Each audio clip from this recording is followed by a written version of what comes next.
नमस्कार दोस्तों, हाजिर हूँ मैं आज 26 अप्रैल की खबरों पर आपसे चर्चा करने के लिए।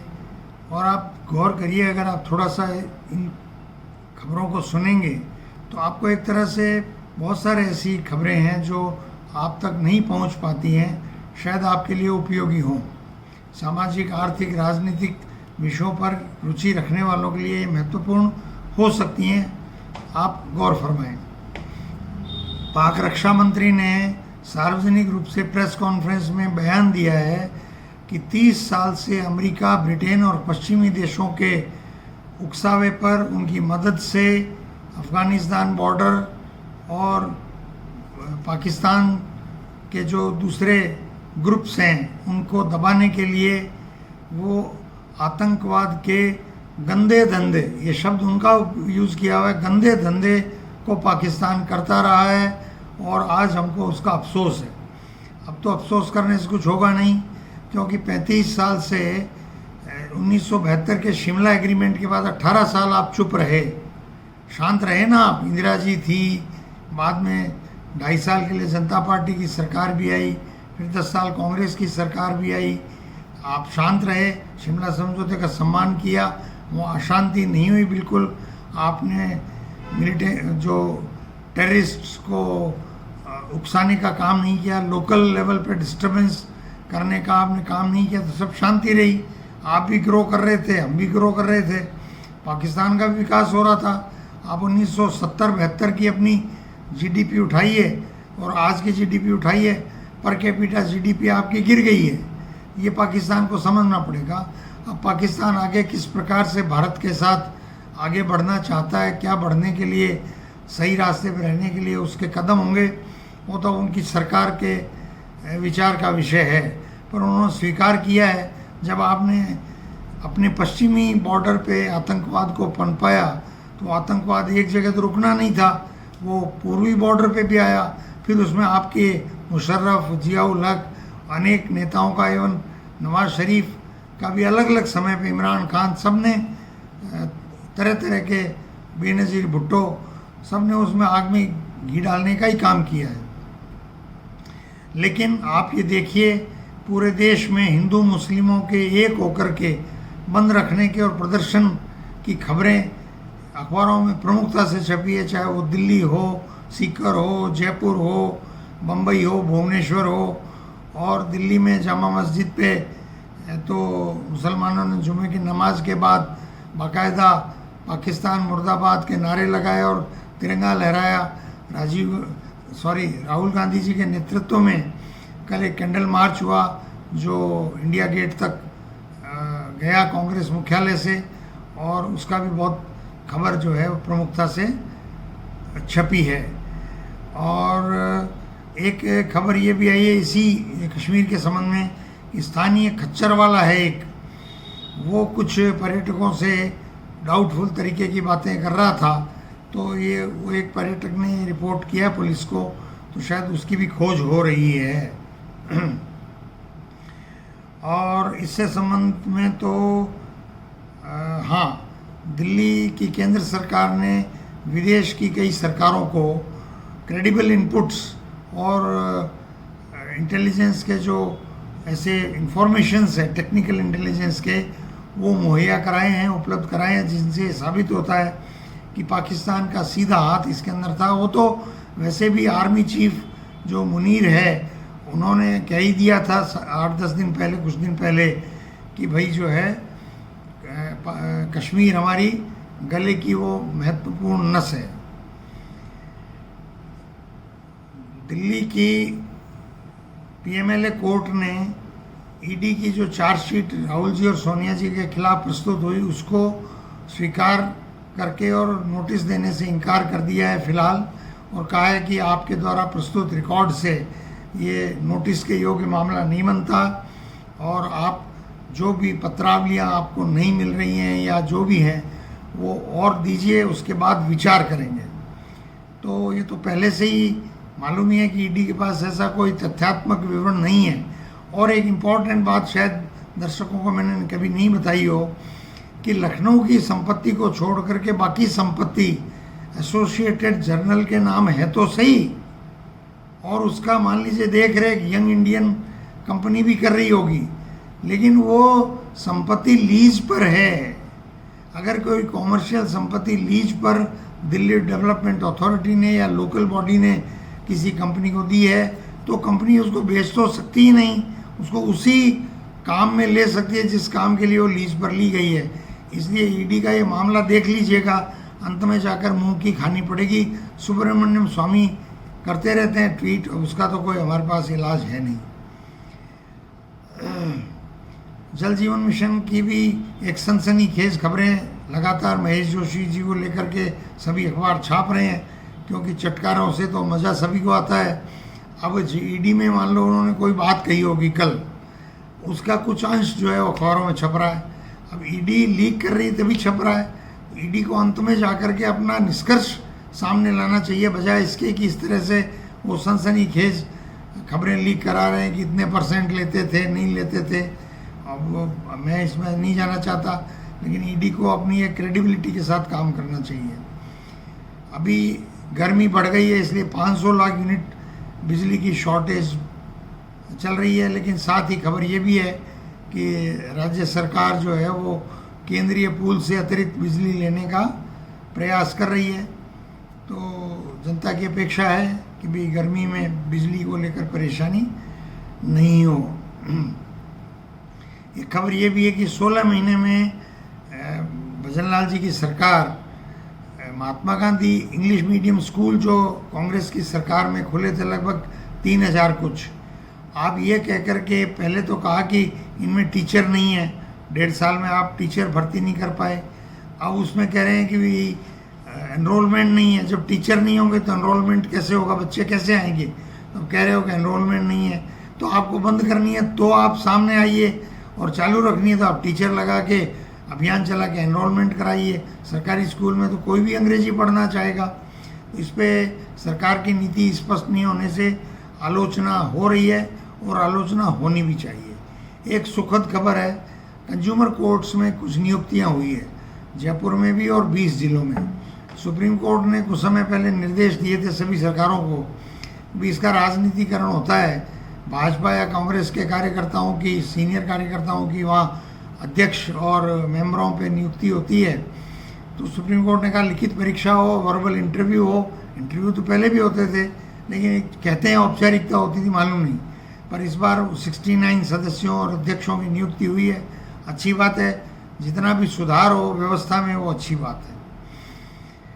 एक WRD जल शक्ति मंत्रालय की मीटिंग हुई है कल, जिसमें अमित शाह जी और CR पाटिल जी और 1-2 मंत्री और हैं। CR पाटिल जी कहा 1 बूंद पानी नहीं जाने देंगे। मैं समझता हूं कि आपने जब निर्णय घोषित कर दिया तो आगे की कार्रवाई चुपचाप आपको करनी चाहिए, क्योंकि सारी दुनिया जानती है। ये महामंडलेश्वर आपके शंकराचार्य, उनका बयान आया कि इतने साल तक तो पानी का इंतज़ाम करना बड़ा मुश्किल होगा वगैरह।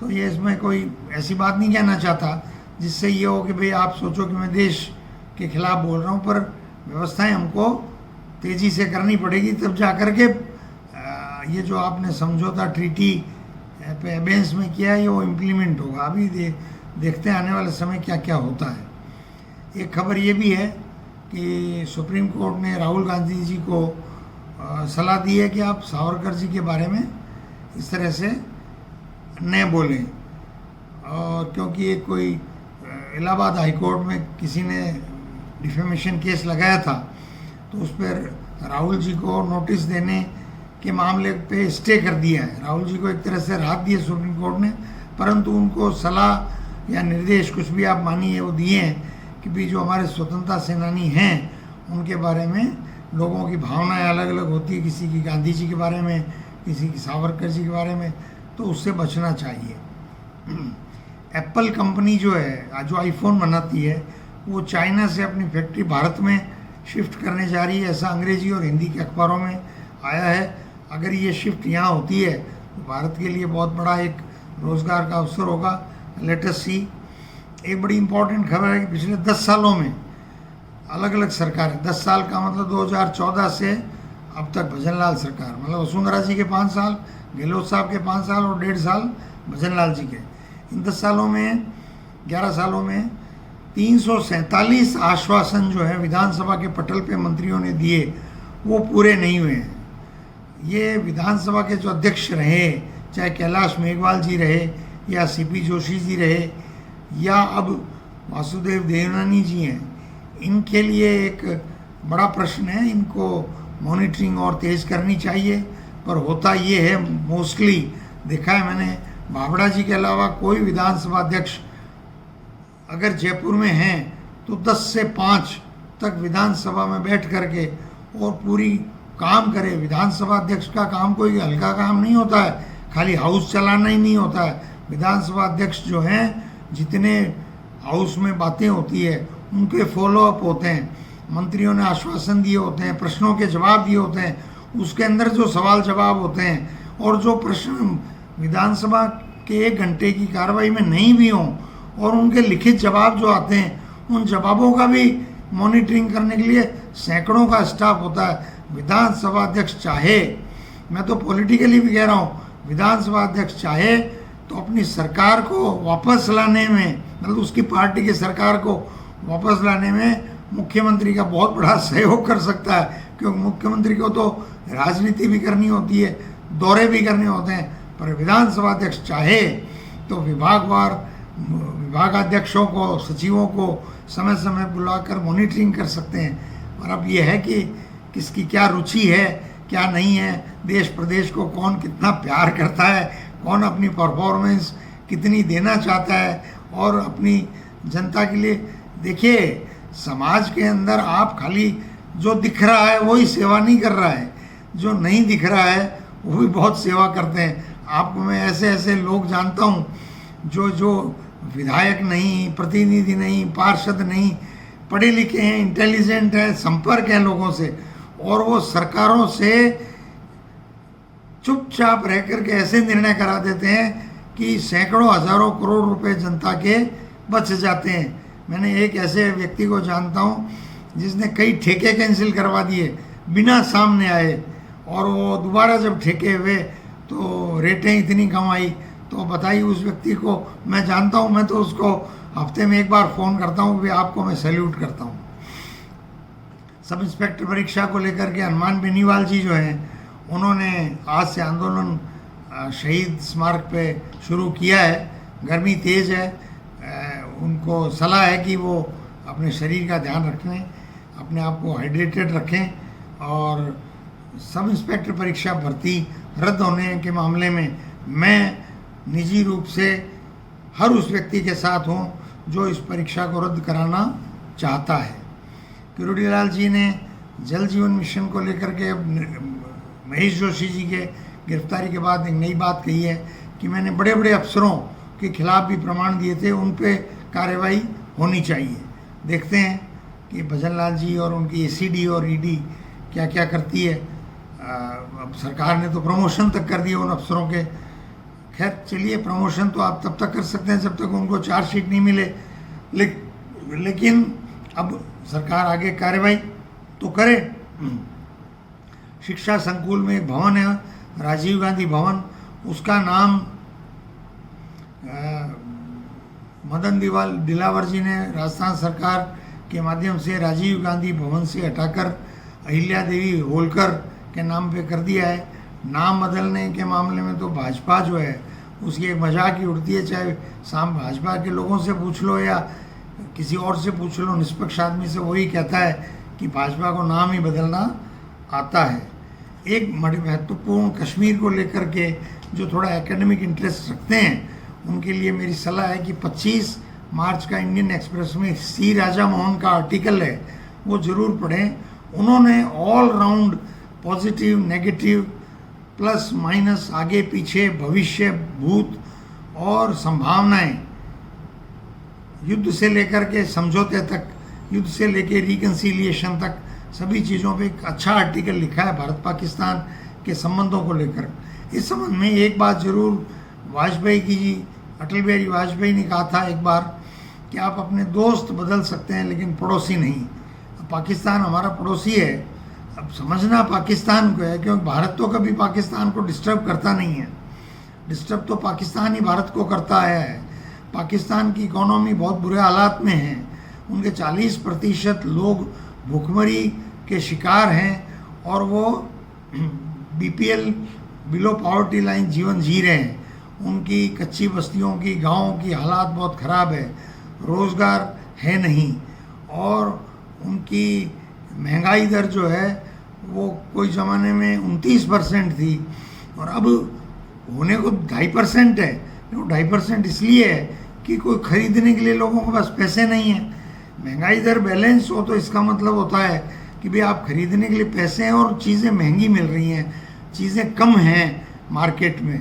लोगों के पास पैसा तो है, लोगों के पास वहाँ पैसा ही नहीं है, इसलिए महंगाई क्या होगी। तो पाकिस्तान की जो सरकार है उसको अपने भविष्य पे ध्यान देना चाहिए।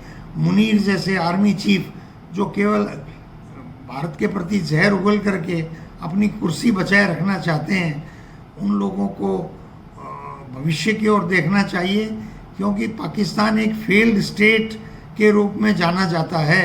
एक ऐसा देश जिसने जिद करके अपना गठन तो कर लिया, लेकिन अपने आप को वो एक स्थिर देश बना नहीं सका। तो स्थिर देश अगर आप नहीं हो तो फिर आपकी क्या छवि रह जाएगी।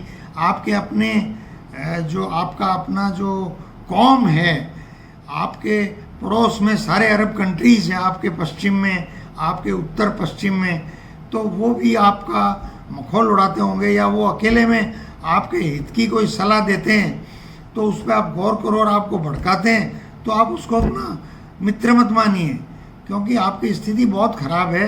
यही पाकिस्तान के लिए मेरी राय है। तो आज के तारीख में इतना ही। बहुत बहुत धन्यवाद, शुक्रिया।